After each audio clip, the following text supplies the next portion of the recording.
Hello दोस्तों, राधे राधे। कैसे हैं आप लोग? आशा करते हैं स्वस्थ होंगे, मस्त होंगे। मैं भी बहुत अच्छी हूँ। चलिए देखते हैं महाराज परमानंद जी का वीडियो। तो वीडियो आप लोग पूरा जरूर देखें और वीडियो अच्छा लगे तो लाइक शेयर जरूर कर लीजिएगा।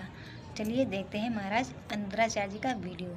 कि बच्चा अंधेरे में डर जाए और तुरंत अपनी माँ को पुकारे, माँ उसके डर को खत्म तो नहीं करती, लेकिन उसकी उपस्थिति ही बच्चे को सुकून देती है। वैसे ही भगवान का स्मरण एक भावनात्मक सुरक्षा बन जाता है, जिससे डर धीरे धीरे पिघलने लगता है। जब हम भगवान का नाम लेते हैं तब हमारे भीतर की ऊर्जा, जिसे हम मानसिक शक्ति कहते हैं, जागने लगती है। हम डरने के बजाय साहसी हो जाते हैं। हम हार मानने के बजाय समाधान ढूंढने लगते हैं। हमारी सोच सकारात्मक हो जाती है, क्योंकि हम जानते हैं कि कोई तो है जो हमें देख रहा है। श्री कृष्ण स्वयं कहते हैं, संकट में मेरा नाम लेने वाला भक्त मेरा साक्षात सानिध्य अनुभव करता है। यह अनुभव बाहरी दुनिया को दिखाई नहीं देता, पर वह मनुष्य को भीतर से एक नया जीवन दे देता है। और यही है मानसिक शक्ति, वह शक्ति जो दुख में भी मुस्कान दे, जो भय में भी स्थिरता दे और जो अंधेरे में भी उजाले का एहसास कराए। इसीलिए जब जीवन में संकट आए तो उसे टालने की कोशिश मत करो, उसे सहो, पर अकेले नहीं।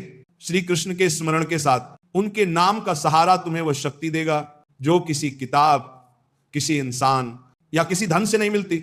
यह शक्ति तुम्हारे भीतर जन्म लेगी, जैसे अर्जुन को मिली थी, जैसे मीरा को मिली थी, जैसे हर उस भक्त को मिली जिसने संकट में कृष्ण को पुकारा। श्री कृष्ण कहते हैं, जो आया है वह जाएगा। दिन आता है, फिर रात आती है, दुख आता है, फिर सुख आता है। इस परिवर्तन को जो समझ गया वो जीवन के हर क्षण में शांत रहता है। यह संसार नित्य परिवर्तनशील है, कुछ भी स्थायी नहीं है। जो आज है वो कल नहीं रहेगा। यही जीवन की सबसे बड़ी सच्चाई है, जिसे समझकर इंसान अपने दुखों में भी धैर्य रख सकता है और अपने सुखों में भी विनम्र रह सकता है। श्रीमद् भगवत गीता में श्री कृष्ण ने स्पष्ट कहा, हे अर्जुन, सर्दी गर्मी सुख दुख लाभानी सब क्षणिक हैं, आते हैं और चले जाते हैं, इसलिए इन्हें सहन करना सीखो। जब हमारे जीवन में दुख आता है, चाहे वो कोई कठिन परिस्थिति हो, आर्थिक संकट हो या अपनों का साथ छूट जाना हो, हम टूट जाते हैं। लगता है यह दुख कभी खत्म नहीं होगा, पर श्री कृष्ण याद दिलाते हैं कि जैसे हर रात का अंत होता है, वैसे ही दुख का भी अंत होता है। जैसे अंधकार के बाद उजाला आता है, वैसे ही हर पीड़ा के बाद सुकून आता है। एक बार की बात है, एक वृद्ध भक्त श्री कृष्ण की भक्ति में लीन रहता था। उसके जीवन में कई दुख आए।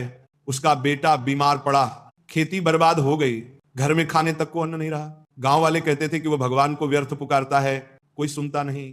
पर वह मुस्कुराकर कहता, रात चाहे जितनी लंबी हो, सुबह जरूर होगी।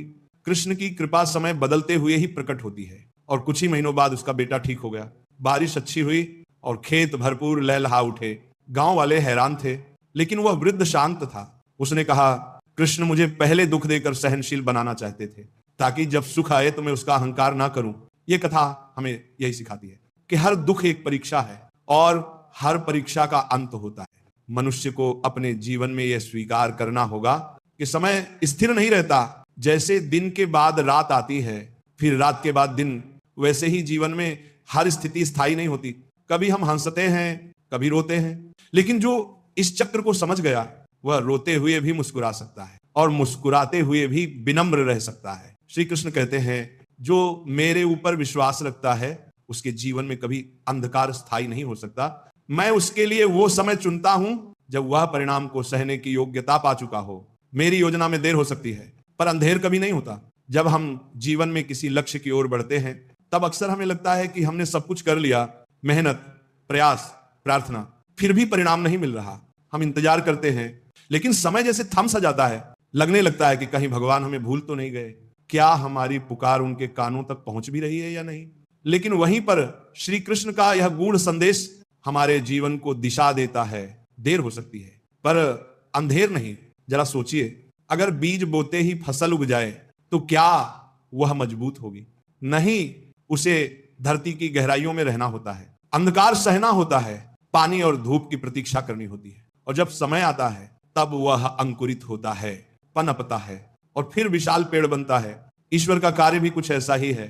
वे हमें तुरंत फल नहीं देते, क्योंकि वह फल हमारी आत्मा को मजबूत बनाने के बाद ही दिया जाना चाहिए। जीवन में कई बार हमारी इच्छाएं तुरंत पूरी नहीं होती। एक परीक्षा देने के बाद, एक अवसर के लिए तैयारी करने के बाद, कोई स्वप्न देखने के बाद जब देर होती है तो हम टूटने लगते हैं। पर जो नहीं जानते वो ये है कि देर ईश्वर का मौन निर्माण है। उस देरी में ही वह हमारी परिपक्वता को आकार देते हैं। जैसे मिट्टी के दीपक को पकने में समय लगता है, वैसे ही हमारे कर्मों का फल भी पककर ही हमारे जीवन में आता है। नया दिन है, चलो कोई नई बात करो। कल बेशक हारे थे, पर आज नई शुरुआत करो। ना शौक, ना शोहरत, ना किसी के प्यार के लिए, तुम्हें जीतना है सिर्फ अपने परिवार के लिए। षड्यंत्र से सफलता तो हासिल की जा सकती है, लेकिन श्रेष्ठता नहीं। गुस्से की अकड़ ज्यादा चल नहीं सकती। मौत की घड़ी कभी टल नहीं सकती। लूट कर दौलत भले ही जमा कर लो, पर पाप की कमाई कभी फल नहीं सकती। लोग ब्लड प्रेशर के डर से नमक खाना छोड़ देते हैं, शुगर के डर से मीठा खाना छोड़ देते हैं, लेकिन ईश्वर के डर से दूसरों का हक खाना नहीं छोड़ते।